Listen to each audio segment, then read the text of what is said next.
Steps of lesson plan.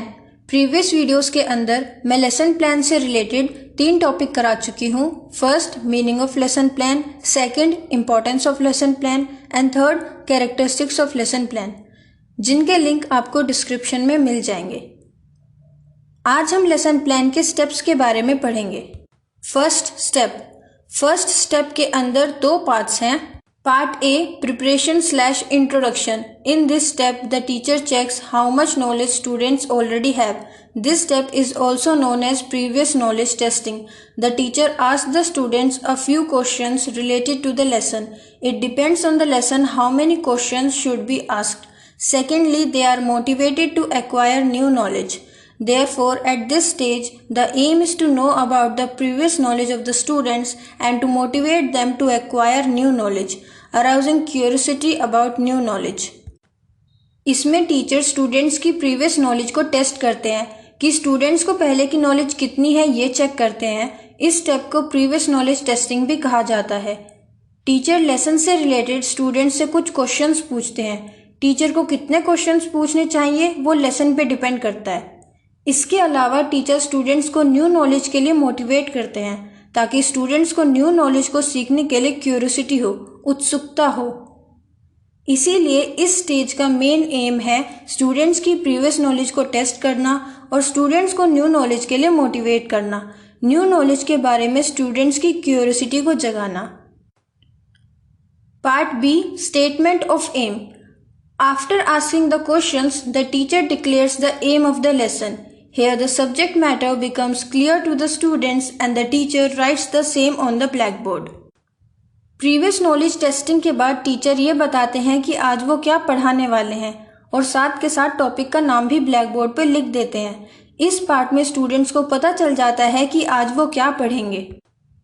ये जो step 1 है जिसमें टीचर स्टूडेंट्स के प्रीवियस नॉलेज को टेस्ट करता है और उनको आज का टॉपिक बताता है कि आज वो स्टूडेंट्स को क्या पढ़ाएंगे, इसको करने के लिए टीचर पीरियड के 5 से 10 मिनट ले लेता है।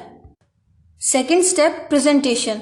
Eight this stage the teacher presents the learning material on the basis of psychological principles, that is from easy to difficult, simple to complex, abstract to concrete, etcetera. इस step के अंदर teacher जो आज class में पढ़ाने वाला है उसको प्रेजेंट करता है।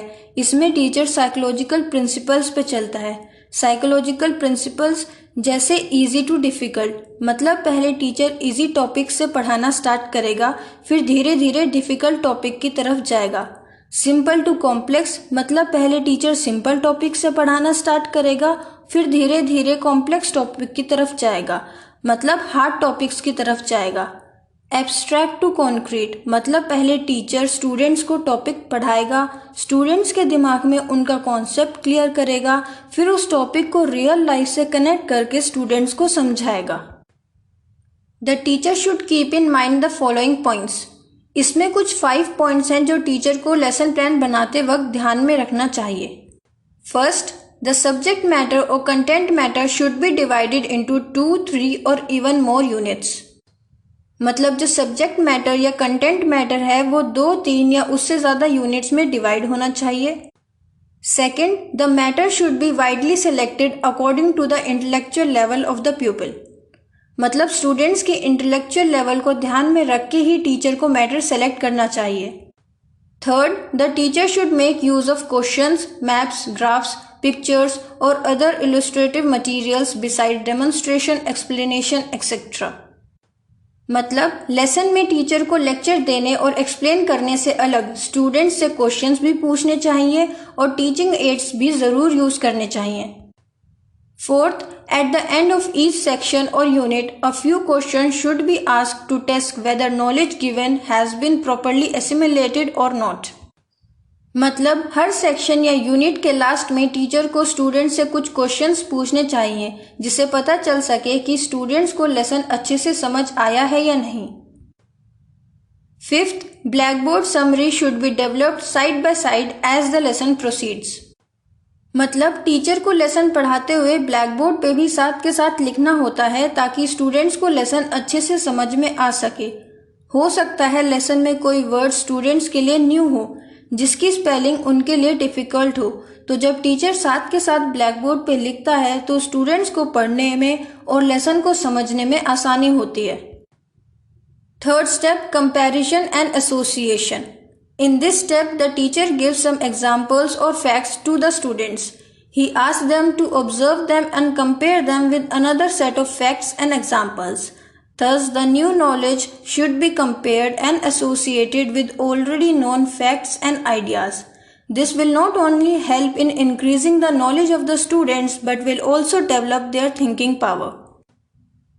टीचर कुछ सेट ऑफ एग्जाम्पल्स और फैक्ट्स देता है स्टूडेंट्स को और उनको ऑब्जर्व और कंपेयर करने के लिए बोलता है। इसमें स्टूडेंट्स न्यू नॉलेज को प्रीवियस नॉलेज से कंपेयर करते हैं और एसोसिएट करते हैं। इससे स्टूडेंट्स की नॉलेज के साथ साथ थिंकिंग पावर भी इंक्रीज होती है। इस स्टेप में स्टूडेंट्स की क्रिटिकल थिंकिंग स्टार्ट हो जाती है और स्टूडेंट्स की रीजनिंग पावर भी इंक्रीज होती है। Fourth step, generalisation. In this step, after understanding the entire lesson, the students are given the opportunity to think so that rules and principles are built up. The teacher should guide the students in drawing out generalization. पूरे lesson को समझने के बाद students को सोचने का मौका दिया जाता है ताकि जो रूल्स और प्रिंसिपल्स हैं वो स्टूडेंट्स के दिमाग में बिल्डअप हो सके। और स्टूडेंट्स के दिमाग में जनरलाइजेशन करने के लिए, मतलब चीज़ों को जनरेट करने के लिए, चीज़ों को बिल्डअप करने के लिए टीचर स्टूडेंट की हेल्प करते हैं ताकि स्टूडेंट्स अपनी प्रीवियस नॉलेज के बिहाफ पर चीज़ों को जनरेट कर सकें। Fifth step, application.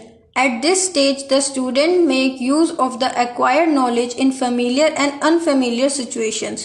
In this way, the new knowledge gained by the pupil will become permanent in the minds of the students and will not fade from consciousness soon. So this step provides the pupil an opportunity to try their generalization and check how far it is correct. इस step के अंदर students ने जो आज सीखा है वो उसको फेमिलियर और अनफेमिलियर सिचुएशंस में अप्लाई करते हैं। मतलब वो सिचुएशंस जो स्टूडेंट्स जानते हैं, पहचानते हैं, और वो सिचुएशंस जो स्टूडेंट्स अभी तक ना ही जानते हैं ना ही पहचानते हैं।